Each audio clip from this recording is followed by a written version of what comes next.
It is exactly 2:30 p.m. on Sunday, August 17th, 2025. I just finished a shower up here on the same floor at the family compound where I've been staying for the last 2 days to help Dad while he's up here dealing with some medical issues. And I'm staying in my niece's room. It is way too hot to go outside.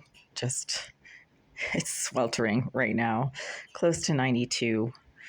But there have been signs over the last 2 days that the same perving, creeping, obsessive stalker that has been harassing and harming me in the building down in Boston in JP, where I've been living since 2011. This person has been doing the exact same pattern of stalking, surveillance-based aggression, physical harm, theft, vandalism, and all kinds of other psychotic, intrusive, and harmful activities for 11 years. And this person has shown signs that they're up here in the area outside of Boston, even though there's absolutely no reason for anyone to know where I go, what I do, where my family members happen to live, especially when they don't live in the immediate Boston area, and what I do on any given moment when I am staying at somebody else's house. However, that has been the case since Friday, August 15th, when I came up here at approximately 1:30 p.m. This person's name is Jasmine Irizarry. She's a obsessive psychopath, severely disturbed stalker, and a level 3 sex offender who is being sponsored in the building where I live by Mr. Oleg Aleseyev, the property manager, who seems to think that Jasmine Irizarry's obsessive stalking and constant criminal acts and activities are praiseworthy and braggable. And Mr. Aleseyev's response on multiple occasions when I spoke to him in person regarding Jasmine Irizarry's breaking and entering, her hacking and remote disabling of my electronic devices that was occurring constantly for years and continues to occur now, regardless of which device I use, her use of surveillance devices, her constant smoking, burning, and propagating of overpowering foul odors and fumes from the bathroom of 78, where she was verifiably housed by Mr. Aleseyev between 2013 and 2022, but continues to be permitted to access the premises.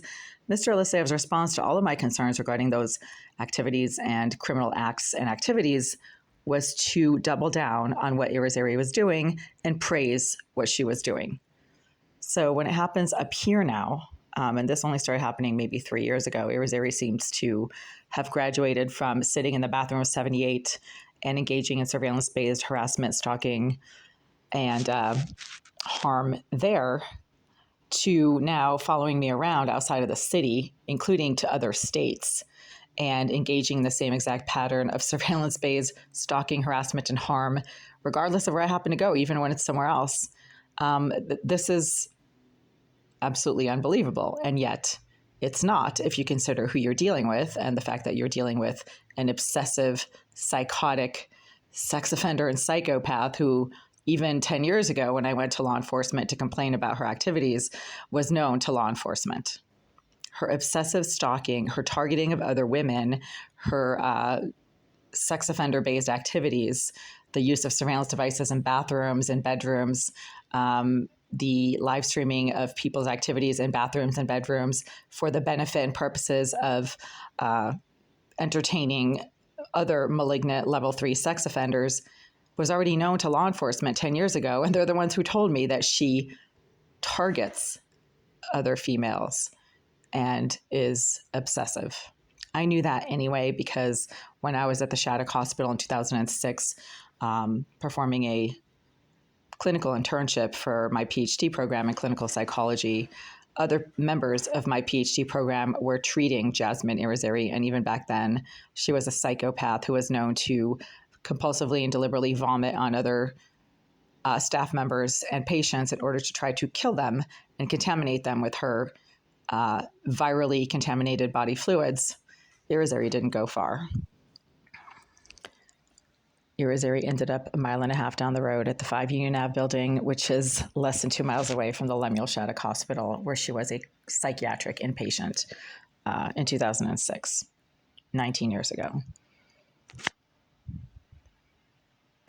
one of the key trademark moves of Jasmine Irizarry that she likes to engage in wherever I happen to go and wherever I happen to be, because she wants to let me know that she is able to track where I happen to go and follow me there.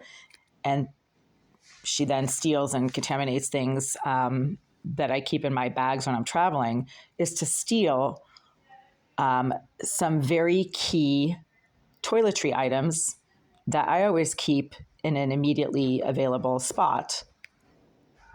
And I immediately notice if these very critical key toiletry items immediately disappear. So right now I am missing 3 critical toiletry items that I know that I packed before I came up here, that I know that I had when I brought the bags up here, and that I know nobody in this house where I'm staying would ever bother to steal and hide. There's nowhere these items could have gone. I mean, I haven't been wandering around the house carrying a bunch of toiletry items. They would have been in those bags right there where I put those bags down 2 days ago when I showed up, and now they're gone. And I've looked everywhere. I've looked in all of the bags, emptied them out, took everything out. These 3 key toiletry items that are the ones that Jasmine Irizarry always steals when she's in the area. She wants to let me know that she's around, that she knows where I am, she knows where I keep my toiletry items, have disappeared from the bags where I had them 2 days ago when I showed up, and now they're gone.